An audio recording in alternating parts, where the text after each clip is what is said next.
Hey, what's going on? You know who it is.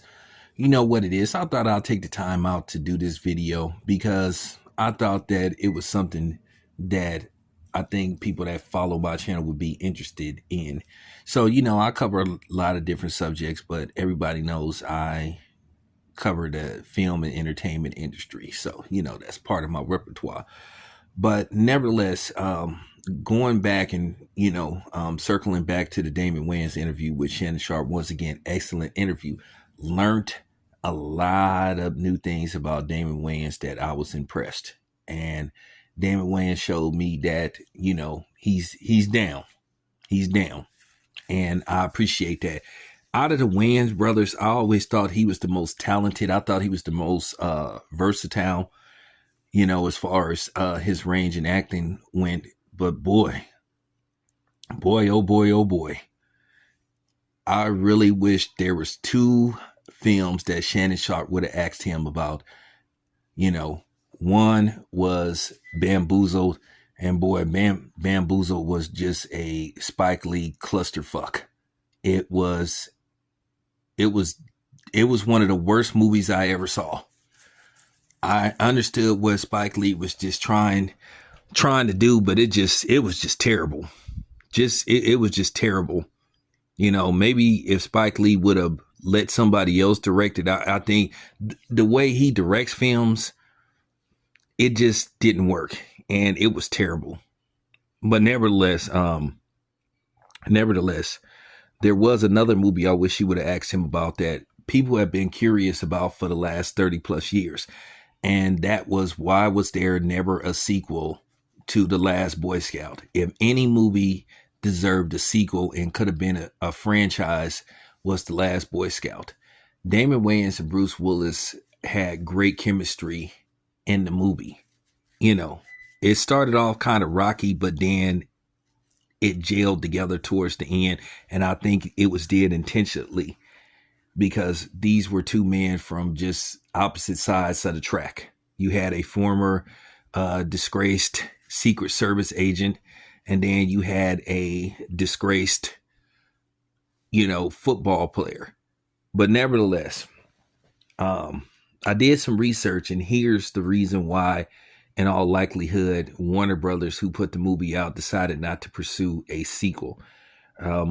One, you heard about a clash between the writer Shane Black. Well, actually, it was supposed to be like a three-way clash between the writer Shane Black, who's now directed movies. It was a three-way clash between Shane Black, Joe Silver, and Bruce Willis. One, the movie had to go through a lot of rewrites because they thought the movie at first was too similar to Die Hard. And basically what they did was they reduced the role of the person that played Bruce Willis' wife in the movie. So they had to do a lot of rewrites. And director Tony Scott, apparently there was issues with editing where basically they had to hire people to re-edit the film because they didn't like the first cut of the film. And then Tony Scott was known for extensively shooting scenes from different camera angles, so he was notorious for that. So it was just issues with that. Then, not to mention, there was a rumor that Bruce Willis and Damon Wayans clashed on the set, but that was never confirmed. But they just ran into a lot of problems getting the film produced. While they were shooting the film, they shot the film pretty much entirely around the Los Angeles area, and if I'm not mistaken, some parts of San Diego. So they pretty much shot the movie pretty much in Southern California. But nevertheless, with that being said, it was just a lot of issues surrounding that film. But eventually, they got the movie did, and they ran the movie through test audience. Now, I remember back in the day, I went to a test screening for the film Meteor Man starring Robert Townsend. And the version that I seen was far different from the version that eventually got released at the theater. So I saw a rough draft version. I liked the rough draft version, but they reshot some scenes or they re-edited the film. And by the time the film came out, it was different from what I saw. So basically they had people watch this movie through test audience. And then a lot of people, for the most part, thought it was okay. But then there were just some things they didn't like. And eventually that hurt the film a little bit when it was released in December of 1991. Now, when the movie came out, a lot of critics didn't like the movie because they said, one, it was just, far too violent for a Christmas release movie. It came out, like I said, in December. And the movie was violent as hell. It was. I mean, but, this is 1991. It was a lot of headshots in the movie, graphic scenes of people getting shot in the head and in the in the arm and stuff. And it was just real violent. But I liked it.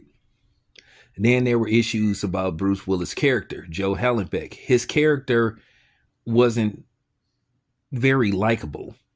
He wasn't the type of dude that you would kind of root for. He was a questionable husband. He was a questionable father.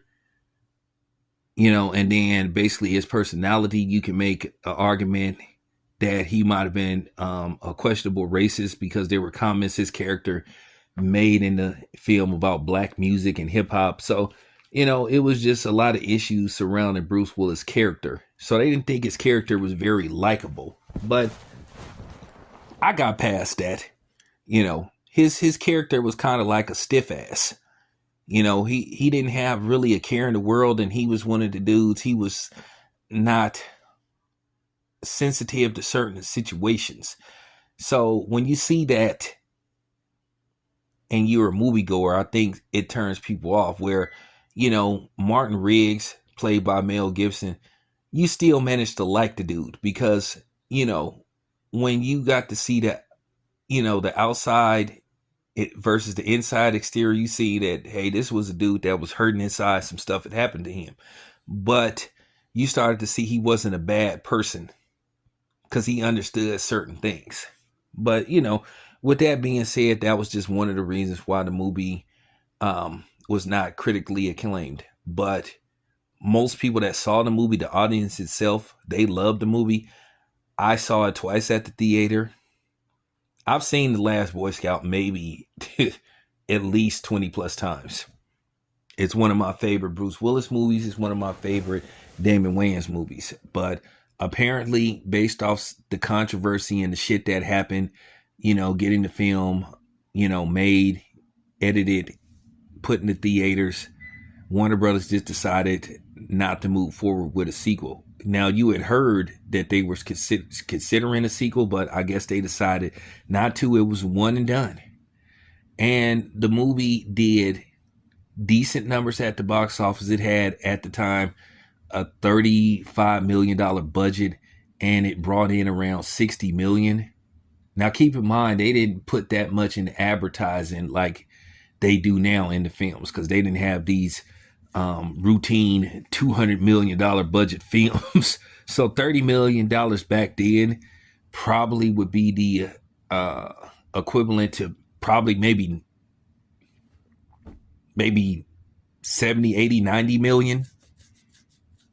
But 30 million back then, that wouldn't be considered big budget, but it would be considered, a more than moderate budget. But nevertheless, there you have it. That's why they decided not to pursue a sequel to The Last Boy Scout. Anyway, this your boy Town Biz, and I'm out.